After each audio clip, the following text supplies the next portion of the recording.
নমস্কার বন্ধুরা, তোমাদের সকলকে জানাই স্বাগতম আমাদের নার্সিং ওয়ারিয়ার চ্যানেলে।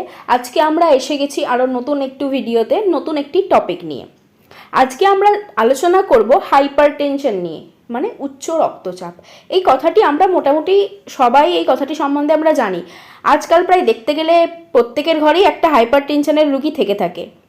তো আজকে আমরা এই হাইপারটেনশন নিয়ে ডিটেলে আলোচনা করব। হাইপারটেনশন কি, কেন হয়, এর লক্ষণ কি, হলে কি কি করতে হবে, এই সমস্ত বিষয় নিয়ে আলোচনা করব। তো চলো ভিডিওটি শুরু করা যাক। এবার আমরা দেখে নিই definition. Hypertension also known as high blood pressure. আমরা আগের ভিডিওতেই ব্লাড প্রেশার সম্বন্ধে জেনেছি। তো হাইপারটেনশন বলতে যখন ব্লাড প্রেশার হাই থাকে, উচ্চ রক্তচাপ। It is a long-term medical condition in which the blood pressure in the arteries is persistently elevated. এটা হচ্ছে একটা লং টার্ম মেডিকেল কন্ডিশন যেখানে আর্টারি ব্লাড প্রেশার উচ্চ থাকে। তো আমরা আগের ভিডিওতে জেনেছি নর্মাল ব্লাড প্রেশার হচ্ছে 120/80 mm of Hg। তো সিস্টোলিক ব্লাড প্রেশার যখন more than or equal to 140 mm of Hg থাকে এবং ডায়াস্টোলিক ব্লাড প্রেশার যখন more than or equal to 90 mm of Hg থাকে, তখন সেই অবস্থাকে আমরা বলতে পারি হাইপারটেনশন। এবার ধরো কোনো পেশেন্টের তুমি আগের কোনো পাস্ট হিস্ট্রি নেই হাইপারটেনশনের, হঠাৎ এখন চেক করলে এবং দেখা গেল পেশেন্টের ব্লাড প্রেশার 140/90, 140/80, সেক্ষেত্রে তুমি বলতে পারো না যে পেশেন্টের হাইপারটেনশন আছে। কারণ হঠাৎই যদি দেখা যায় যে পেশেন্ট ছোটাছুটি করে কাজ করেছে, বা উঁচু সিঁড়ি উঠেছে, বা কোনো রকম টেনশানে আছে, বা কোনো রকমভাবে উত্তেজিত, সেক্ষেত্রে যদি প্রেশার তখন মাপা হয় তখন দেখা যাবে যে প্রেশার তখন বেশি থাকে। সেটাকে বলা যায় না যে হাইপারটেনশন। এটা হচ্ছে একটা লং টার্ম মেডিকেল কন্ডিশন। যখন তুমি দেখবে পাস্ট হিস্ট্রি চেক করে যে পেশেন্টের বহু দিন ধরে এই হাইপারটেনশন রয়েছে, উচ্চ রক্তচাপ রয়েছে, ব্লাড প্রেশার অনেক বেশি, তখন তুমি বলতে পারো পেশেন্টের হাইপারটেনশন আছে। এবার দেখবো types of hypertension. Pre hypertension, যখন সিস্টোলিক বিপি 120 থেকে 139 mm of Hg থাকবে এবং ডায়াস্টোলিক বিপি 80 থেকে 90 mm of Hg থাকবে, সেক্ষেত্রে আমরা বলতে পারি it is pre hypertension stage. Hypertension stage 1 কখন বলবো? যখন systolic BP 140 to 159 mm of Hg থাকবে এবং diastolic blood pressure 90 to 99 mm of Hg থাকবে, সেক্ষেত্রে আমরা বলি হাইপারটেনশন স্টেজ 1। এবং হাইপারটেনশন স্টেজ 2, সেক্ষেত্রে systolic BP more or equal to 160 mm of Hg এবং diastolic BP more or equal to 100 mm of Hg, সেক্ষেত্রে আমরা বলবো hypertension stage 2। And pregnancy induced HTN বলতে আমরা কি বুঝি? Pregnancy induced hypertension, it is because of increased production of hormone and enzyme during pregnancy. Etiology. Primary hypertension, it is the elevation in BP without an identified cause. Primary hypertension বলতে কি, এটা হচ্ছে একটা উচ্চ রক্তচাপ যার নির্দিষ্ট কোনো কারণ নেই। অ্যান্ড সেকেন্ডারি হাইপারটেনশন বলতে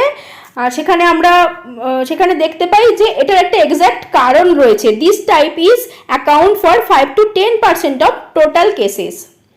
the cause of secondary hypertension includes congenital narrowing of aorta, renal disease, endocrine disorders like Cushing syndromes, neurological disorders like brain tumor and head injury, sleep apnea, medications like oral contraceptive pills, non-steroidal anti-inflammatory drugs, cocaine.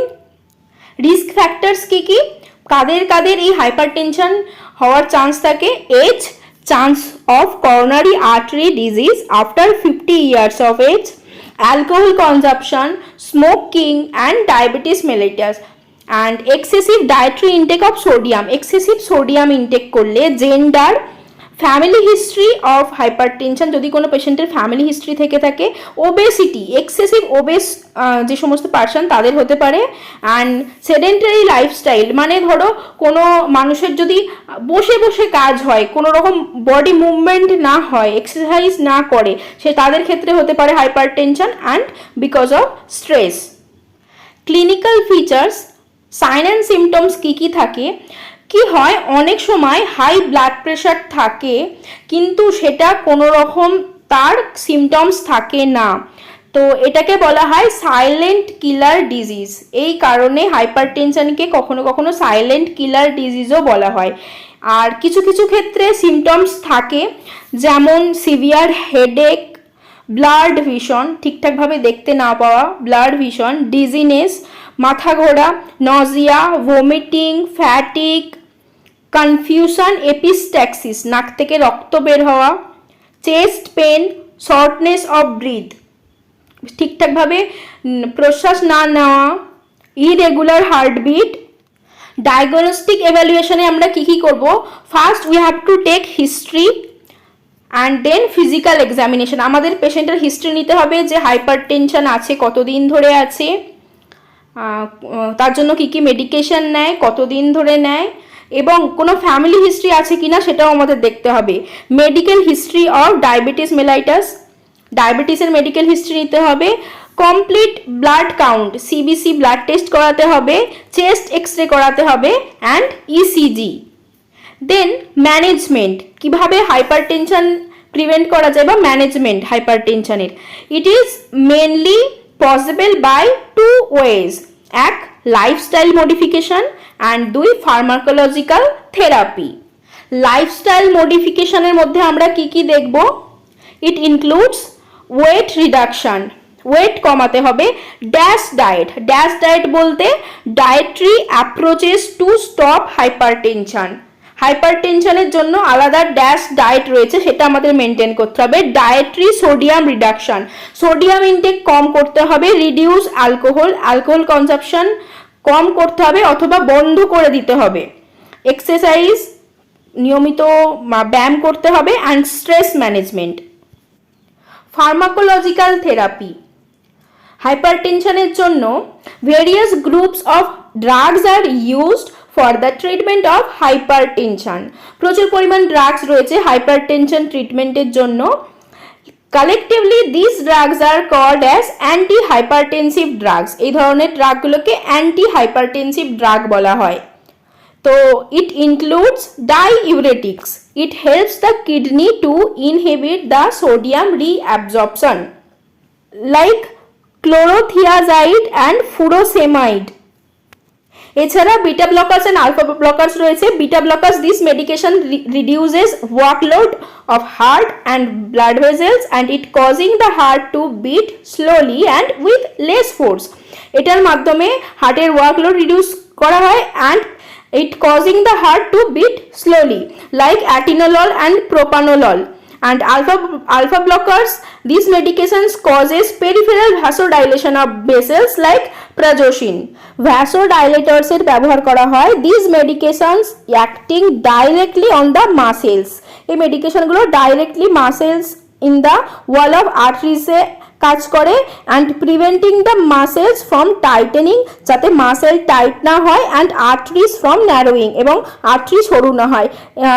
This medications are called vasodilators and like nitroglycerin and sodium nitroprusside and calcium channel blocker.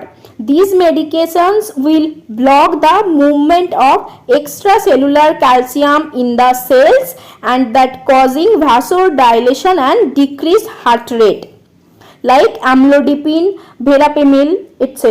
Nursing management A as a nurse তোমাদের কি Rolle's থাকবে? Proper history collection should be done which include family history also.